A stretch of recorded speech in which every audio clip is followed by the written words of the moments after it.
Tarita is a warrior for MS and believes that travel should be inclusive, not exclusive. Her company, Travel for All, ensures that regardless of your mobility or ability, you will have the travel experience of a lifetime. Now, let's talk travel. Here's Tarita. Hello, everyone. Thank you so much for tuning in with us. I am so excited today to have my friend Henry Nyombi, who has a fascinating, remarkable, compelling story to tell you. And I'd love for him to also share all the wonderful work that he's doing. Welcome, Henry. Wonderful to see you. Oh, thanks very much, Tarita. Good afternoon, listeners. I'm happy to be with Tarita on this live radio talk show. And Henry, you are located. Tell everyone where exactly you are Skyping in from. I'm talking from Uganda. Uganda. And Uganda is found in East Africa. Fantastic. And it's evening there now, isn't it? It's about 9 o'clock, you were saying, isn't it? 9 p.m.? Yes, perfect. Now it's coming to 11 p.m. East African Standard Time. It's wonderful. Wonderful. Henry, I am so glad that you decided to join us because I am so overjoyed at the fantastic work that you are doing for children with disabilities in Uganda. Would you tell us a little bit about your story? Tell us about yourself and how you have reached to what you're doing today. Thanks very much, Tarita. And as I did introduce myself, my name is Henry Nyombi, and I come from Uganda in East Africa. And Africa has a lot of different ethnic tribes. For instance, in Uganda, we have about 52 and above different types of tribes, meaning different tribes, different languages. And I was born very normal, walking with my two legs until the age of 12 years of age, where I involved myself in a road traffic accident. And I lost, a road traffic accident. I lost my physical ability. I stopped walking and I started using a wheelchair. I do remember the time I was in school when I was still walking normally with my two legs. I was a footballer. Were you? I was a very charming young man playing football. I was very famous in my school. We used to win a lot of trophies. And I was playing in a big team called Open. That Open was a big team for big boys. Open. But because of because I was very, very active and I used to score a lot of goals, so I was promoted however young I was. You were famous, Henry. I was very famous in my school. Good for you. After the road traffic accident, I went in the hospital, and the hospital was crowded by a number of students, friends, teachers, and everyone came to check on me in the hospital. The only prayer that everyone said, because we had a final match, was to be healed very fast and go back to school and be able to go back in my football team. Right. This was too disparate because the report after the examination revealed that I had injured my spine. Oh, dear.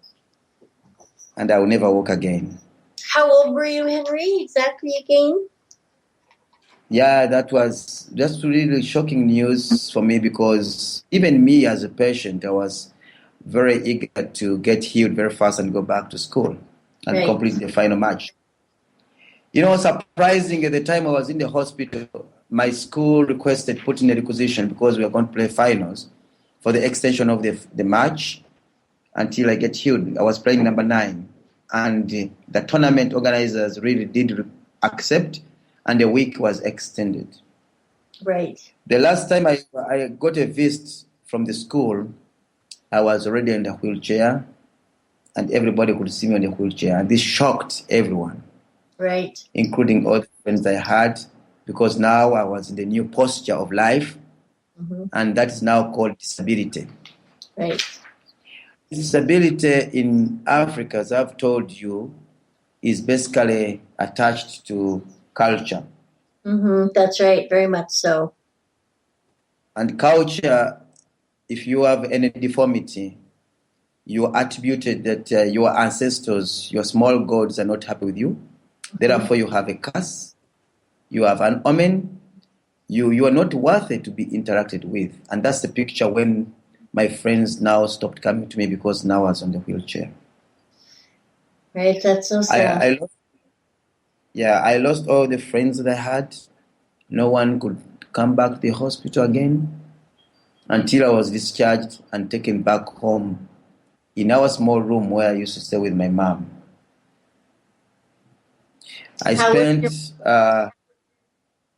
Sorry? How was your mom when this happened? It must have been devastating for her as well. Yeah, it was this was a very bad situation for her because it was the same year when she had lost her husband. Oh, so dear. the same year she died, and the same time her son had got a disability. Right. When I reached home, it was horrible because even neighbors couldn't come to visit us. No one would want even to play with my brothers and sisters around because they had someone who has the deformity at home. That's right. So a lot of discrimination and isolation from community as well was followed up by a lot of frustration as I felt that I was worth nothing to be in the community. Right. And it's very sad, Henry, like you were just saying, Henry, that you were looked at as being cursed. You were a bad omen, you were cursed, and everyone turned their back on you. Absolutely, and that was the picture, and that was the image in how I was viewed. Right. We tried to go back to school, and these were normal schools called mainstream schools. Me and my mother, we made about 30 applications about the community schools that were around our home, and no application was honored. Right. All of them were rejected because they wouldn't want, even when I could do written interviews, when it comes to going to school, reporting, everybody will say, no, we can't afford you. We can't accept you in our school because of the situation you are in. You were outcast.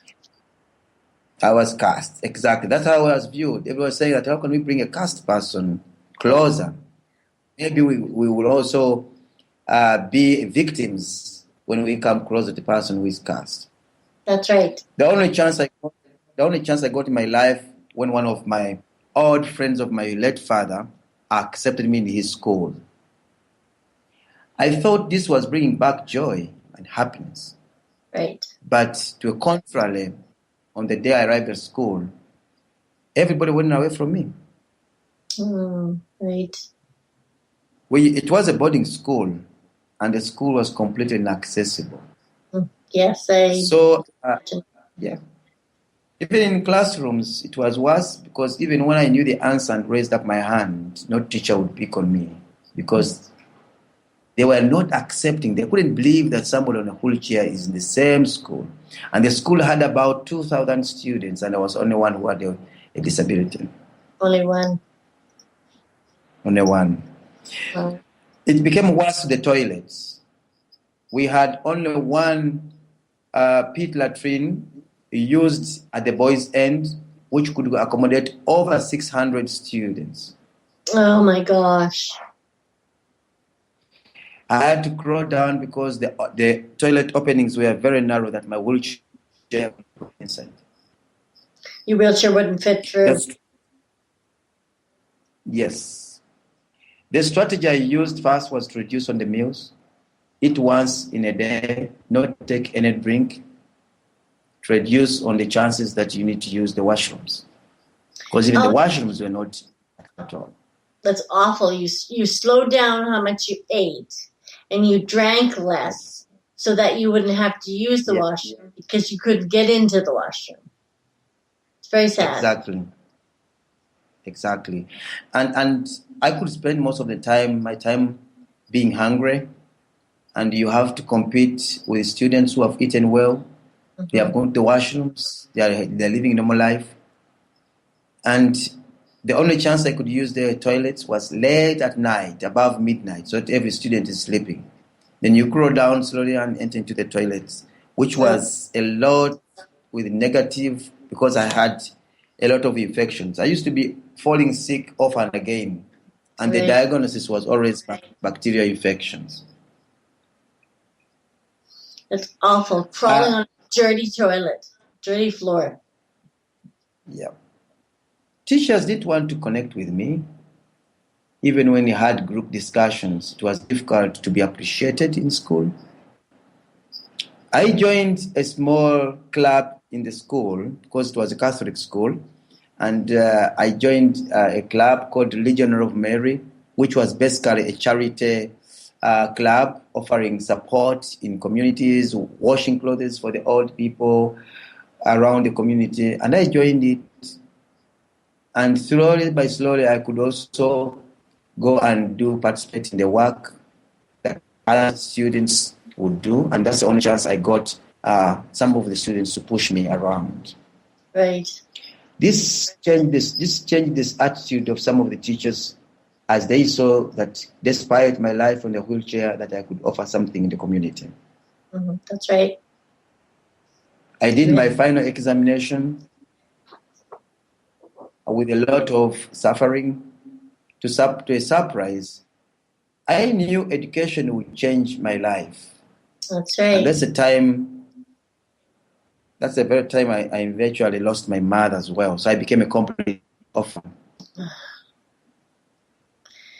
These are the words my mom used to tell me before she died. That, Henry, your only key to success in life is education. Education will expose you to all opportunities, including employment. Time will come when your disability is an advantage, when you're using your head, and everybody will come closer to you because of what you can deliver. So this is the strategy that kept me with good hope despite all the sufferings that I was going through. Thank God for your mom, who was very, very smart in telling you wise word that education will change your life. Yeah, and indeed, final exam came and I was among the best performed students in the whole of my school.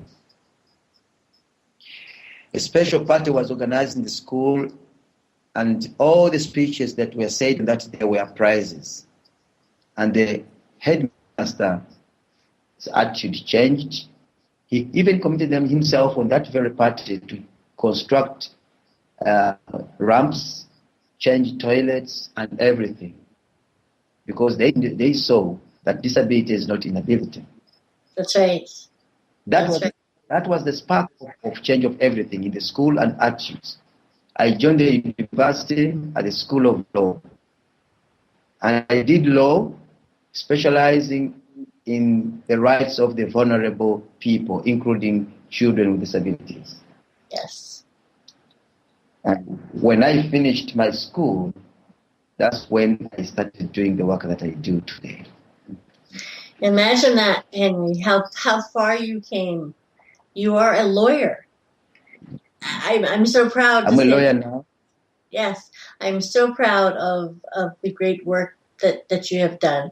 And that was just the beginning. That created something in you that you wanted to make sure that no other child suffered as you did. Exactly. My dream and my happiness in life is not to see any child go through what I went through. I had several attempts to commit suicide because sometimes comes like a human being and a child as was. Right. I could really feel and like, why don't I give up? The humiliation and torture was so much that I couldn't handle. I thank God that didn't happen. I pushed on and pursued my objective, which now I'm enjoying today. Yes. Yes, and that's the beginning of the story of what you've accomplished. Now tell us about what you decided once you finished school, what you were going to do. I work for the organization that amplifies the voice of the voiceless. The voiceless are the children, the vulnerable children, orphans, children that have suffered trauma, specifically looking at children as well living with any kind of disabilities. Right. The organization is called Youth with Physical Disability Development Forum. The purpose is to give the platform for children to speak for what they want, to give them opportunity. Africa has a sentiment that children don't speak where adults exist. Children are supposed to be planned for, be thought for. Right. So the right. organization I work for is to give a platform for children to speak, however young they are, however disabilities they have. Give them opportunity to express what they feel is good for them. That's right. That's right. And how many children are there, Henry? Would you say that because disability, as you were saying, is really kind of your outcast, how many people did you encounter that were disabled? Yeah.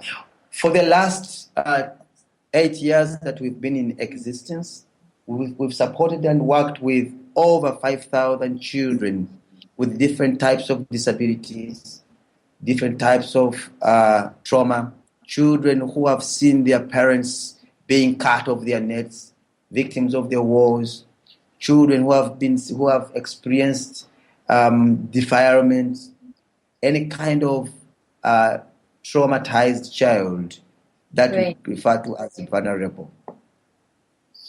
We've encountered about 5,000 children. We have advocated. We have changed the environment by constructing ramps and accessible toilets for over 1,500 children so far that have been enrolled in mainstream schools as a result of our work. That's right. Fantastic. Fantastic. Now you tell us about the community, because I know I have, of course, speaking to you for quite some time now. I know all of the wonderful work that you're doing, but share about what you began doing. You created a community for all of these children. Well, we started with a massive campaign in identifying where these children are hidden. The practice has been for the last 5 years, if a parent has given birth to a child who has a disability, they wrap up this child in polythene bags.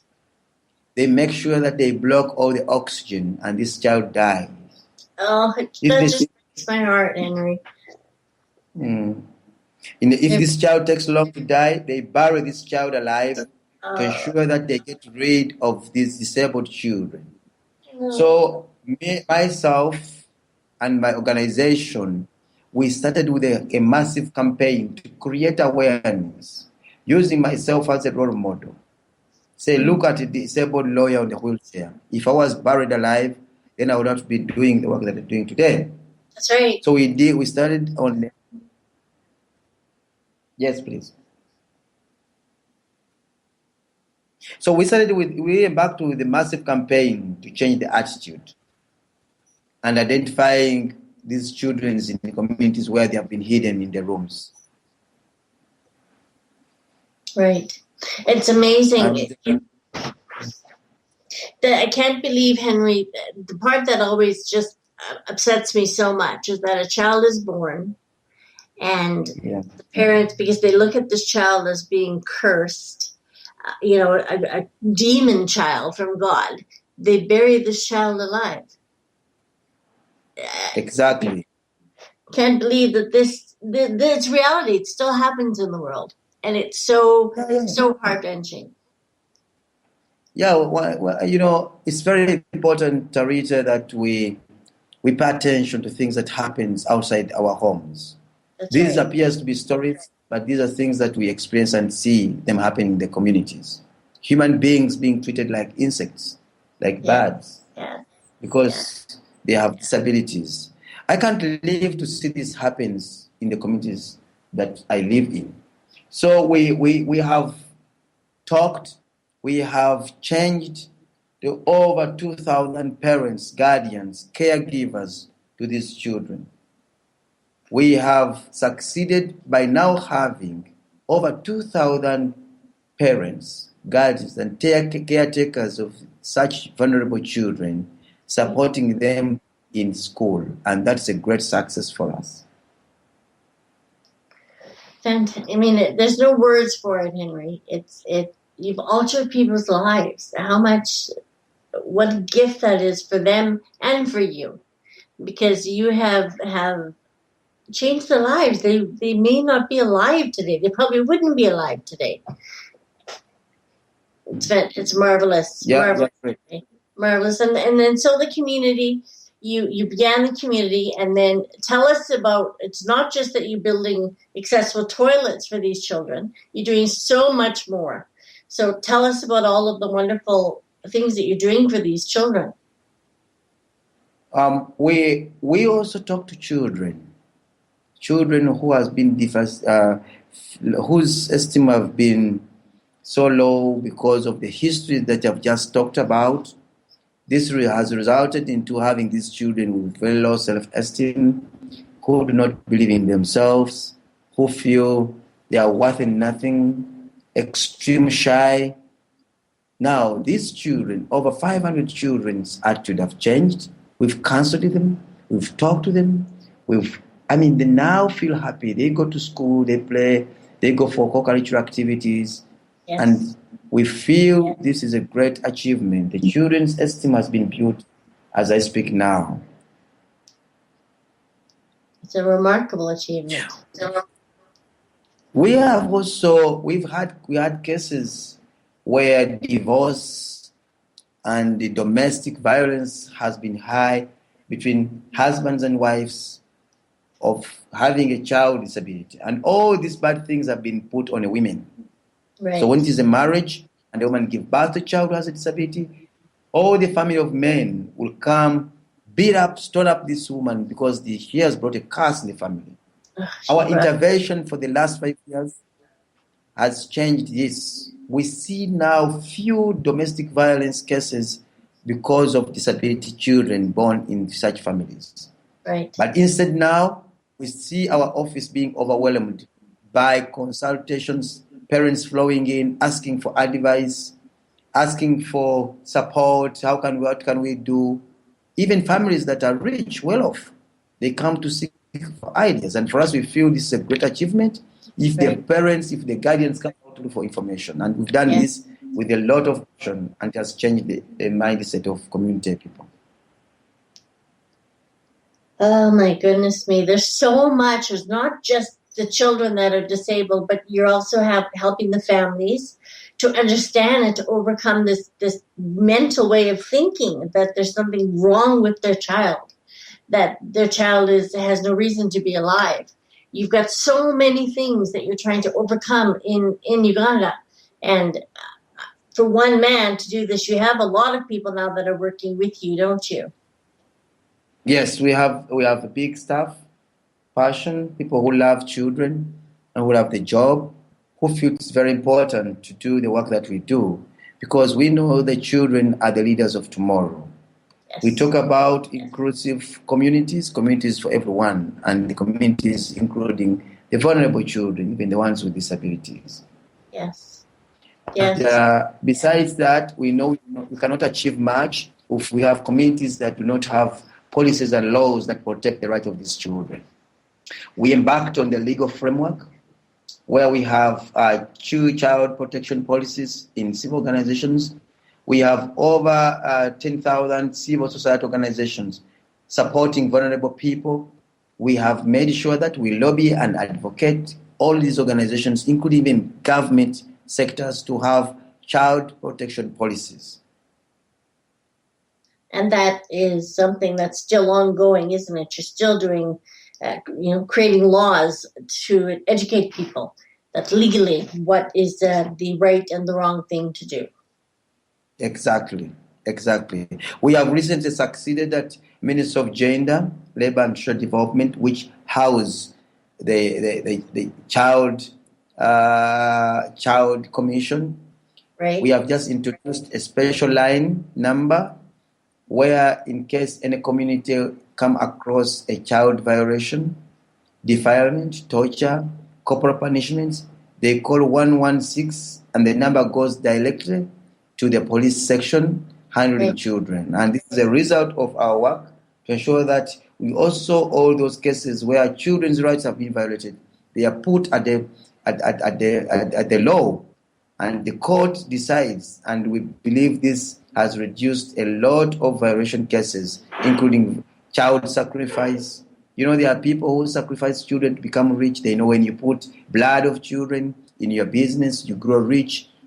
So we have, yes, and we have all this section to cater for all these violation cases and put all these culprits at the courts of law. And this has reduced a lot of the cases that violates children in communities. Oh my goodness me. Now, the community, Henry, so the kids are being educated, and there's so many other things that the community is doing to prepare them for life. Exactly. So our work is really to protect the right of children. Specifically now looking at children with disabilities who are more and double discriminated. You are discriminated because you're a child. You are tortured extremely because you have a disability. Now, when it comes to female children with disabilities, that is a triple torture. You are a child, you are tortured. You're tortured because you have a disability. You're extremely tortured because you're a female. Right. Wow. Right. And right now, what we are doing, we have a massive campaign in schools. We realize that schools actually are positive in educating children with disabilities in mainstream schools. We have launched a campaign to build accessible toilets in mainstream schools to reduce on the bacterial infection of children, so that children stop crawling down and go to toilets. There is no privacy. Yes. We need to go to the toilet when you have privacy, and that's the campaign we are on now. How many have you built, Henry, in the school system? We have built 14 accessible toilets in 6 schools, and we have a target that in this year, 2016, we'll build at least more 8 or 10 accessible toilets in about 5 schools. Fantastic. I urge everyone to support this, and I'll share all of the information on how to do that after the show. And I'd like you, Henry, to also speak about the other parts of the education that you're helping the children and the young adults to learn about business and how to create something for their lives. Well, we know very well that poverty, the high levels of poverty prevalences, lie within families that have children and youth with disabilities. Right. And as I did tell you, Tarita and listeners, that the viscous circle of poverty runs around families that have connections with disabilities. If you have been doing a business, you can't compete very well. Sometimes you incur a lot of money when you're trying to establish a business because you're not as flexible as a person who is normal, who has no disability. Right. What we're doing now is to build income, we call them livelihood programs. Livelihood programs, yes, to teach these families, the youth, the potentials they have in establishing business. We are forming income generating groups. Groups come together, build their skills in a specific kind of business. We have a green pepper farming group. A green pepper farming group that is basically looking at growing green pepper. These are parents and youth with disabilities. They grow green pepper and sell them to the market to change their livelihood. So farming. farming. That's farming now. Right, right. We also have a group that is making candles called domestic factories, small processing. They make candles. You know, Africa, 70% of people in Africa survive on candles.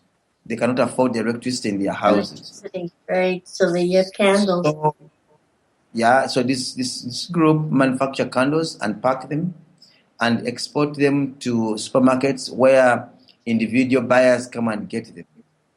The profits they get, they put back into the groups as seed capital and be able to share the profit at the end of the month so that they can change their livelihood. At least they can afford to buy fish. At least they can afford to buy a meal day and night, lunch and dinner. At least they could go and access clinic and treat themselves. You're helping them to sustain life. Food, medications, all of those things are being provided because they're learning in this community, farming and candle making. And there was something else you had women that were also doing, and boys as well, I saw, that they were seamstresses. They were learning tailoring. Yeah. And we first build skills. We mobilize them to form into groups. We build skills that can make products that are marketable, that have ready market, and be able to raise some revenue. Right. We do provide seed capital because we know these are inactive poor people who have been isolated for many years, who cannot even go to the bank and access bank loans. Even if they are soft loans, no one can trust and give them loans. So what we do is we fundraise and give such groups seed capital, startup capital. So they can begin their businesses. Exactly. And so you have how many communities, within the community, how many people would you say you have helped to build a sustainable business? We have now 80 running groups that have matured into self-sustainers. It's very amazing if you go and visit this type of groups. They come and work together. They have even developed individual small businesses. They are very happy. They are very active. They are growing down, doing business, riding their wheelchairs, tricycles. It's very amazing that they are engaged in. It's fantastic, Henry. Fantastic. Your mom would be so proud. Your mom and your dad would be so proud that, especially your mom who told you how education can change your life.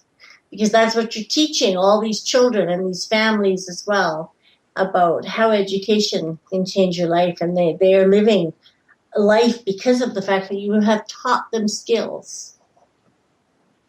Yes. Yeah, I wish she could be alive and see the fruits of the words that she used to tell me.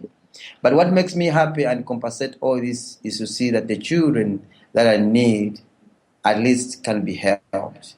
Those children that are voiceless, children that have not been accepted in communities, they are accepted. I have platform to talk to different ministers. I have a platform to summon the office of the president and meet very high people, very influential people. And listen to me. I feel I'm valuable in community, but as well, the issue is changing the lives of those that have the opportunity to speak for themselves. That's right. You're the voice. You're the voice. I'm the voice. That's right. That is such amazing work, and amazing work, sad work as well, and happy work at the same time. Now, the building of the toilets. Now, how are you doing the fundraising? Now, you have a Kickstarter campaign, correct? How are you receiving funds to build wheelchair accessible toilets in the schools? We have several mechanisms in fundraising. First of all, we identified the need, we have costed the need, and we have used one of the global network for fundraising, which is called Global Giving. Okay. And we have placed a a proposal. We have so far received some donations, tuning to $5,000, and we still have a gap to raise $5,769 to be able to meet our target. Okay. And we believe that any funds that have been raised still can cause a change. This is a total of about 8 latrines, small paddocks in one building. But we can start with any funds that have been raised, because the children in Uganda now are in holidays. We believe on the 20th of February, schools will be opening.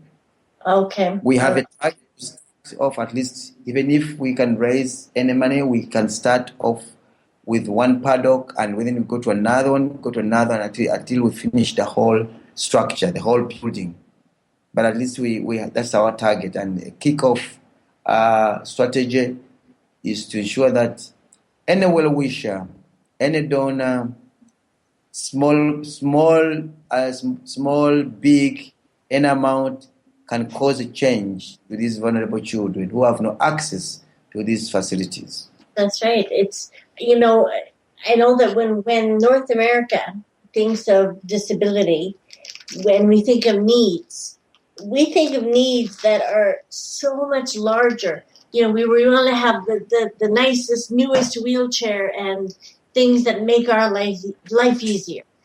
But we can never imagine that not having a toilet that you could use in your own home or in your school or your office. We're very, very, very blessed and very fortunate with where we live. And I really, implore people to please support this. It is something that is changing lives. And if it's just a toilet, when you think about it, it is just a toilet. It's the ability to be able to use a wheelchair accessible toilet without having to crawl on the ground, on dirty ground, to be able to go to the bathroom. Or like Henry was doing when you were younger, you didn't eat, you didn't drink, so that you wouldn't have to use the toilet. It just absolutely is, you can't even imagine. But it is a reality of life in different countries, that we're not all blessed as we are in North America we certainly don't have perfection for people that are disabled, but certainly, Henry, we are far, far more fortunate. And now, the children, how many children are there then in the community? It's about 5,000, you were saying? Yes, right now we have 5,000 children that we are targeting to ensure that by the end of March, at least a few have started accessing these facilities. And we have a target also to open more opportunities in other schools so that we can replicate the good practices here. What basically we are doing, we're showing case to even governments that some of these things can happen, not at a high cost.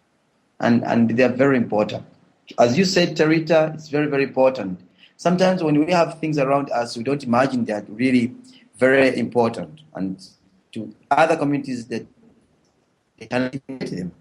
A toilet is something that is obvious, but there are many that cannot access it. Exactly. And how receptive are the government, Henry, at helping, at contributing to making these changes? We have showed a case, even to government. What has been happening is an issue of attitude and an issue of impossible. So whenever we are doing something like launching the toilets that you've completed, we invite stakeholders in the government and the Minister of Education and see. The attitude is changing. We've seen some budget allocations on scholastic materials. Right. Budget allocations on what is called a subdivision fund, a fund that schools can apply and try to modify the classes to suit children with disabilities. Much as these funds are still very small, but it has changed the attitude. It has that's the now big slowly. changing attitudes. That is Yes. a big thing now. Anyway, also there was something else that I wanted you to talk about as well, is that you're also doing education for the children regarding AIDS because of the abuse for the females that are disabled. Yes. You know, we have HIV and AIDS program. We have mothers, because of the history I've told about, they used to crawl down and move to streets to start Right. begging to earn a living. And this resulted into high spread of HIV and AIDS among communities of vulnerable children. Right. And at Youth with Physical Disability Development Forum, we have a specific program addressing HIV and AIDS. And we have high prevalence because these people have been ignorant for many years that government has been conducting activities under Uganda AIDS Commission. No interventions were targeting children with disabilities. Even the ones that are in teenagers, their younger girls could not even know whether a condom does exist. They will never know an expiry date. They will even know that even HIV exists. So as I speak now, we're experiencing high prevalences of HIV and AIDS among children with disabilities. So we offer a lot of reproductive health programs. We teach and move. We know we have outreach programs where we go to communities, identify them, we talk to them. We have sign language interpreters for the deaf children. We have transcribers for the deaf blind. We have disabilities that are deaf blind. And especially female youth with disabilities are often victims of sexual and gender violence. Right. You know, people still believe that if you sleep with a girl who has a disability, you can cure HIV and AIDS. Oh my gosh. So they come and defile them, they rape them, they harass them, and cause infections among these vulnerable children. That's right. And you are educating them Yes. to learn that this is not okay. Yes, first we are targeting the children who are still teenagers. They have not made 18, 13 years, 12 years, a very active age. We talk to them. You know, even parents could imagine that they're not supposed to be talked to, because when will they have sex anyway? That's So right. we've That's tried to talk to them, parents themselves, that these children are sexually active. Don't deny them an opportunity to have information. We tell them that put the information in the format that is accessible for them. If they are deaf, can you print? Can you write the information? Place the information materials. If they are blind, please can you have some audio programs? Can you have audio trainings? Can we have, to make all information accessible for these children? That's right. And I'm happy that information are disseminated.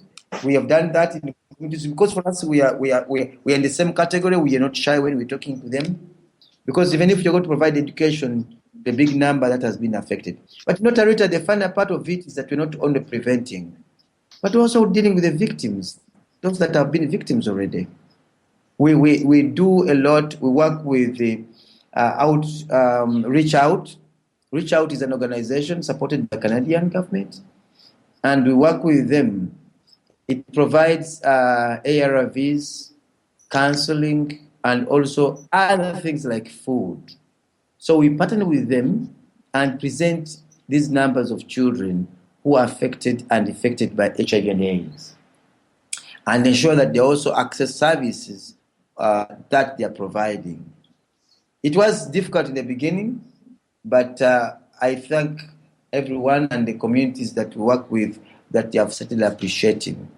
Now, whenever they go out with the sign language interpreter and a transcriber. Yes.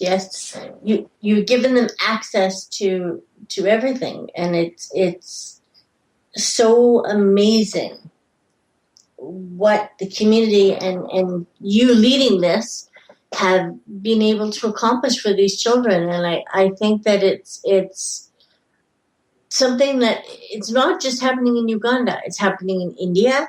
It's happening in so many third world countries that are not looking after children. I know for a fact, Henry, that in India, children that are born disabled are looked at as being a curse.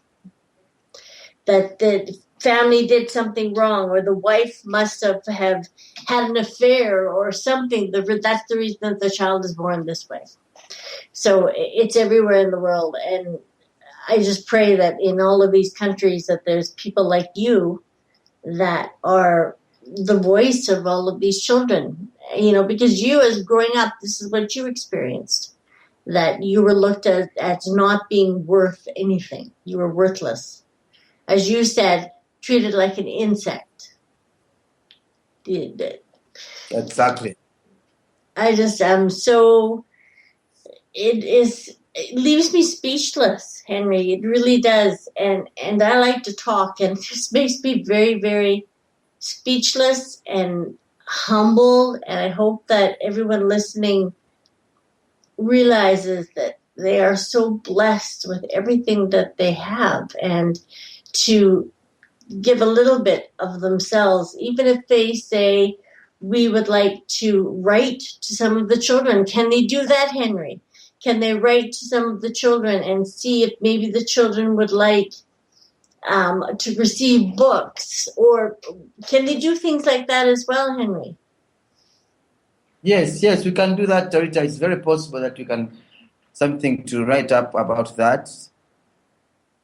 You and I we'll talk, and then we'll be able to have the information for where the families. I know so many people that might be very interested in sponsoring these children and helping these children in, whether it be sending them books or coloring books or things that they can read, and, just to give them, just for them to know that people are really thinking about them in this world, that they're not alone, that there's more than just a community.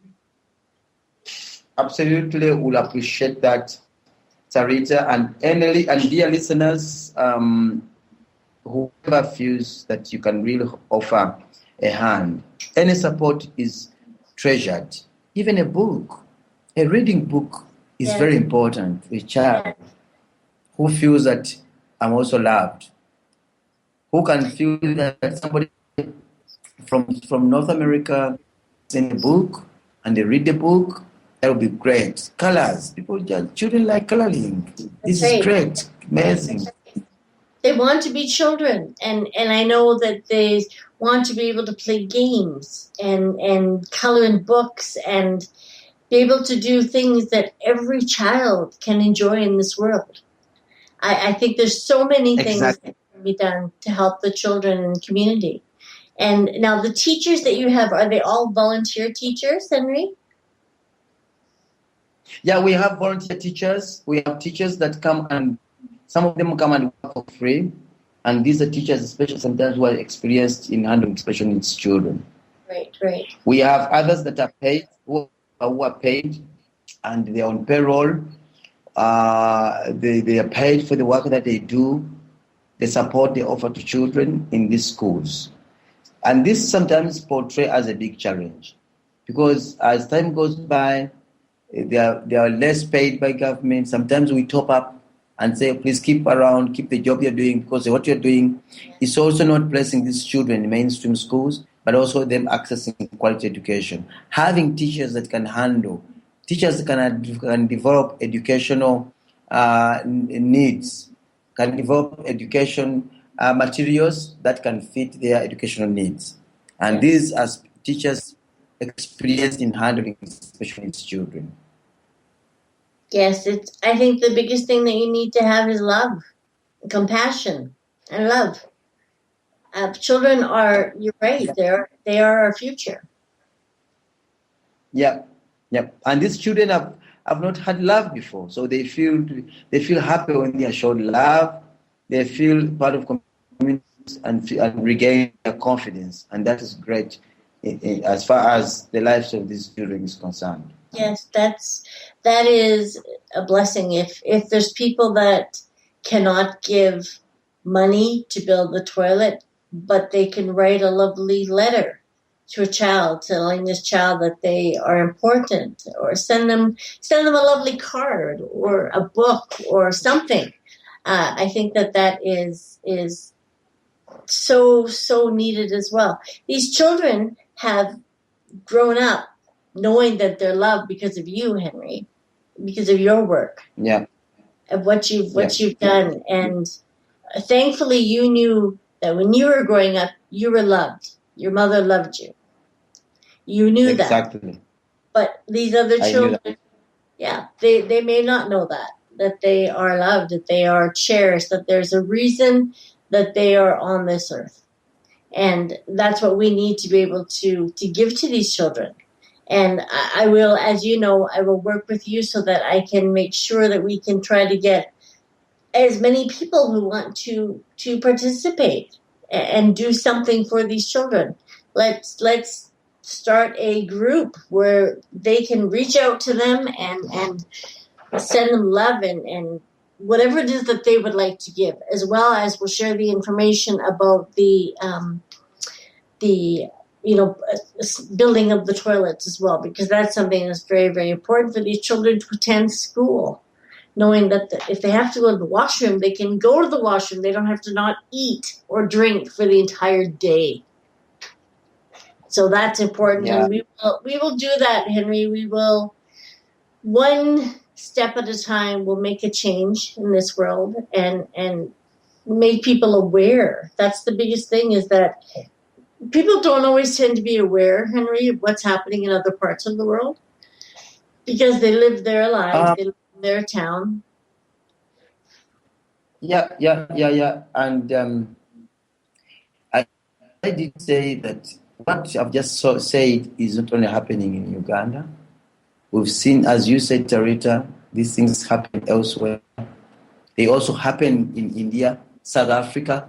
We've visited homes where children are tied on chains and ropes because they don't want them to go out. So it is not a Ugandan issue. It is not an African issue. It's a global issue. It's a global issue. It's a global issue. Yes. So when we start working to change the mindset of the parents, the mindset of the caregivers, we are doing a big change globally. Yes, and we will. There's power in numbers. I hope that everyone that's listening, every single member of the Bold Radio Network, the station who has shows, will also want to participate and make a global change. And I think there's so many things that I know, Henry, that we will work together to enrich the lives of all of these children that you have, and also to help you bring in more children, because there's more than just the 5,000 children in the community. There's many more children. Exactly. And we would appreciate that, Tarita. We find a strategy on how we can work together and bring out even more children. The need is big. We can't finish everything. No, it's there. The need is still there. It's overwhelming, isn't it, Henry? When you think you have 5,000 children in the community, how many other 1,000 are you not reaching? It's overwhelming. Exactly. I think that it is overwhelming. Many of them are not reached, and the need is still there. If we are talking about sustainable development goals, there's nothing that you can sustain if a category of people are left behind. That's exactly right. Henry, brilliant. Absolutely brilliant. You said it perfectly. There's nothing that is sustainable if a category of people are left behind. And that is, exactly. It says exactly what you're trying to change, what you have changed. And I'm so proud to know you. And you know how proud I am of all of your work. It makes me feel so blessed that I know that I have a friend in Kenya who is doing this wonderful, wonderful work. And I really, really do ask people very, very seriously to also join me, join Henry, and let's make a global change. Thank you so very, very much, Henry, for being a guest. And I hope that you have made people sit back and think about how fortunate and blessed they are. It is beyond words. And I know that you're going to continue doing all of the wonderful work that you are doing. And you must work many, many hours a week. Yeah, I want to thank you very much, Tarita, very well for you. And as I did tell you, I'm extremely astonished to be in touch with you, to be with you, very brilliant lady and very innovative, very inspiring. Thanks very much for the encouraging statements and words told us. It's good to be in partnership. The world is a small village in Africa, in North America, and we're in touch. Oh, that's great. We can speak together and can share experiences. Yes, we will.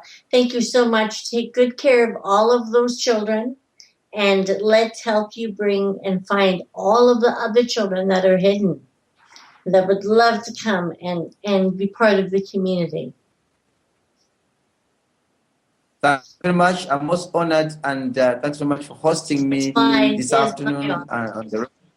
It is my honor. Okay. Bye-bye. Henry. Bye-bye. Thank you. Bye. Bye-bye. Take care of yourself. Take care. Thanks very much for listening to me. Bye-bye. Thank you, Henry.